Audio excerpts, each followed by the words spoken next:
माँ शारदा एवं जगत जननी माँ भारती के चरणों में मेरा कोटि कोटि वंदन। आज के अपने इस द्वादशी कक्षा के मंगल कामना समारोह में मंच पर विराजमान आदरणीय पन्नाराम जी, आपने इस विद्या के मंदिर को खड़ा करने में बहुत मेहनत की है। उसी के परिणाम स्वरूप आज हम ये कार्यक्रम कर रहे हैं। आदरणीय वीरमाराम जी, मेरे सहयोगी अध्यापक बंधुओं, अध्यापिकाओं, कक्षा 12वीं के विद्यार्थियों और अन्य सभी मेरे छोटे भाई बहनों, मेरे से पूर्व वक्ताओं ने आपको कई बातें स्पष्ट कर दी है वैसे, लेकिन फिर भी मंच से आदेश हुआ है तो मैं भी कुछ आपको बताना चाहूँगा। कक्षा 12वीं के बाद अभी हम एक चौराहे पर खड़े हो जाते हैं कि हमारे को भविष्य में क्या करना है। तो सबसे पहली बात तो यह कि हमें हमारा लक्ष्य तय करना होगा। हम यदि हमारा लक्ष्य तय करेंगे तो फिर हम लक्ष्य तक पहुंच पाएंगे।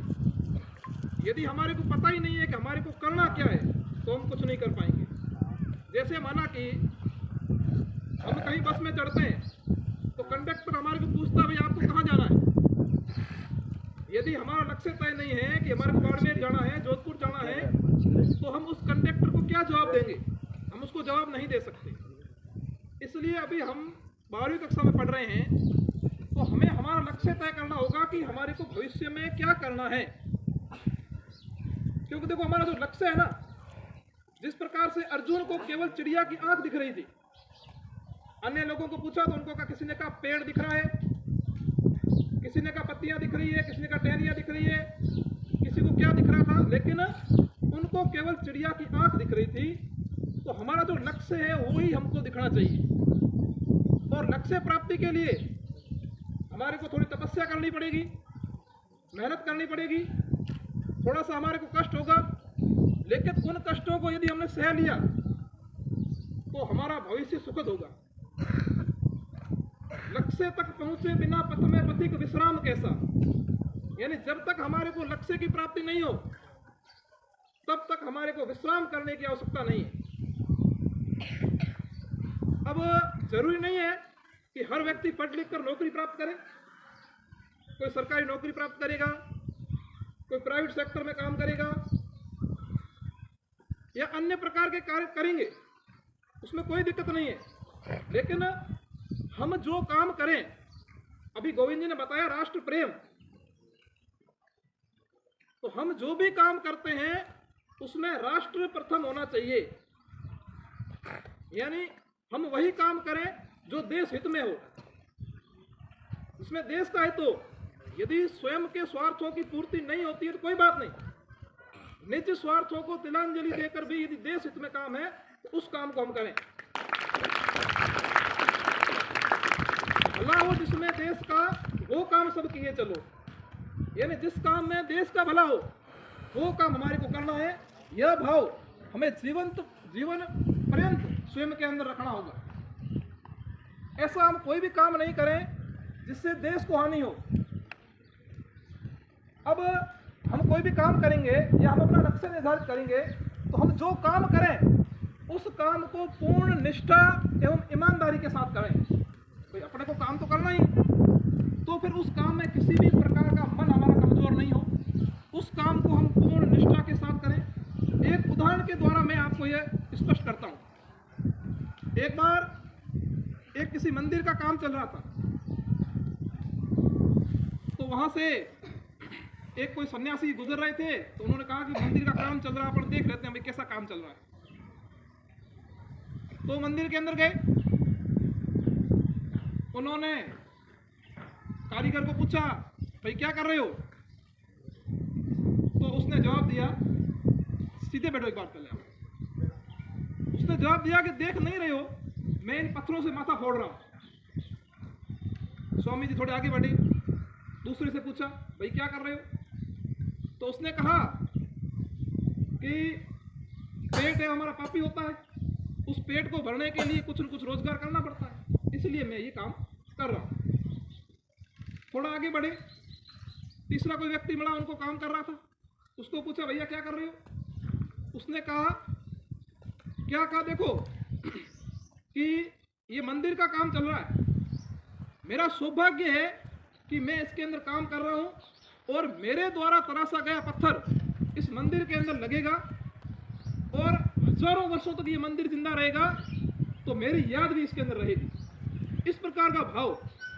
काम तीनों का एक ही था, कोई अलग काम नहीं कर रहे थे, लेकिन तीनों के मानसिकता अलग प्रकार की थी। एक क्या है कि माथा फोड़ रहा हूँ, मजबूरी में काम कर रहा हूँ, दूसरा पेट पालने के लिए कर रहा हूँ, और तीसरा कह रहा है कि मैं इसको पूर्ण निष्ठा के साथ काम कर रहा हूँ और वो व्यक्ति अच्छा काम करेगा उसको दुनिया याद करेगी। देखो, हम लोगों के जीवन के अंदर कई लोग आते हैं और कई चले जाते हैं, लेकिन याद उसी को किया जाता है जो समर्पण के साथ, मेहनत के साथ काम करता है, उसी को याद किया जाता है। तो आप लोग भी जिस क्षेत्र में काम करें पूर्ण निष्ठा और ईमानदारी के साथ करें। और सबसे बड़ी बात है आत्मविश्वास। हमें स्वयं पर विश्वास होना चाहिए कि मैं जो काम करूंगा वो अच्छा करूंगा, या मेरा जो लक्ष्य है उसको मैं प्राप्त करूंगा, ये स्वयं के अंदर विश्वास होना चाहिए। जिस दिन स्वयं के अंदर विश्वास होगा उस दिन हमारे को सफलता प्राप्त होगी। इस बात को भी मैं एक उदाहरण के द्वारा बताऊंगा आपको। एक बार दो भाई थे, एक छोटा भाई था, एक बड़ा भाई था, उम्र में बहुत अंतर था उनकी। तो दो भाई है, खेलते खेलते कहीं बाहर गए, पास में जंगल था, वहां एक पुराना कुआं था। तो खेलते खेलते बड़ा भाई का पांव फिसल गया और उस कुएं के अंदर गिर गया। अब छोटा भाई है, उसको समझ में नहीं आई क्या करना। फिर भी आसपास देखा, कोई था नहीं। उसने इधर उधर देखा, कोई रस्सी मिली उसको, उसने उस रस्सी को उसके अंदर डाला। अब वो छोटा बड़ा भाई है तो उसका वजन भी कम है, अब बड़े को कैसे खींच पाएगा। लेकिन फिर भी उसने प्रयत्न किया और उस बड़े भाई को कुएं से बाहर निकाला। अब बाहर तो निकाल लिया, घर पहुंचे, लेकिन उन्होंने वो बात किसी को बताई नहीं। लगता है घर वालों को पता है, घर वाले और जूते मारेंगे, इसलिए किसी को सामने उस बात का वर्णन नहीं किया। लेकिन बाल मन होता है, चंचल मन होता ही। अपना खास दोस्त कौन है, 2, 4, 10 दिन बाद उसको बताई बात कि ऐसा ऐसे मामला हो गया था, बड़ा भाई गिर गया, उसको मैंने निकाला। उसने कहा क्यों मजाक कर रहा है भाई, तेरे से वो वजन में दुगुना तेरे से बड़ा है, तो वो अंदर गिरा, तूने उसको बाहर निकाल दिया, ऐसा संभव ही नहीं। बात धीरे धीरे फैली, घर वालों तक पहुंची, आस पड़ोस वालों तक पहुंची, लेकिन कोई भी यह बात मानने को तैयार नहीं था कि आपने उसको निकाला होगा। तब गांव के बुद्धिजीवी लोग थे, बड़े बुजुर्ग थे, उनके पास विषय पहुंचा। तो उनको कहा भाई ऐसा है, तो उन्होंने कहा ठीक है, आप बच्चों को बुलाओ। बच्चों को बुलाया, पूछा क्या हुआ, तो उसने सारा जो घटनाक्रम हुआ बताया कि ऐसा ऐसा हो गया था, ऐसा मैंने किया। तब उन बुजुर्गों ने कहा, विद्वान लोगों ने कहा कि वास्तव में ये बालक सही कह रहा है। उनको पूछा भाई उस समय आपके आसपास कौन था, उसने कहा कोई नहीं। तब उन्होंने कहा ये बच्चा सही कह रहा, क्यों, यदि कोई पास में होता तो वो कहता तू नहीं निकाल सकता, तू छोटा सा, तू क्या निकालेगा, तो दुनिया में कहेंगे तू क्या न्याय कर लेगा, तेरे पास क्या है। ये नकारात्मक बातें आती, 10 लोग पास में होते तो तू नहीं निकाल पाता। हो सकता है 10 लोग वो निकाल देते, लेकिन तू नहीं निकाल पाता। उसने निकाला क्यों, क्योंकि उसको आत्मविश्वास था कि मैं ये काम कर सकता हूं, इसलिए उसने निकाला। इस प्रकार का आत्मविश्वास भी हमारे अंदर होना चाहिए, तब हमारे को सफलता प्राप्त होगी। एक गीत है, उसको बोलेंगे 4 पंक्तियां, सीधी कमर रखो पहले। जीवन में कुछ करना है तो, जीवन में कुछ करना है तो, करना है तो बोलना पड़ेगा। जीवन में कुछ करना है तो, जीवन में कुछ करना है तो, हिम्मत हारे मत बैठो, हिम्मत हारे मत बैठो, आगे आगे बढ़ना है तो, आगे आगे बढ़ना है तो, मन के मारे मत बैठो, मन के मारे प्रकार का भाव लेकर हम लोग आगे अपने भविष्य को उज्जवल बनाने के लिए प्रयास करेंगे। ऐसी विद्यालय परिवार की ओर से हम सब भगवान से, ईश्वर से प्रार्थना करते हैं। जय हिंद, जय भारत।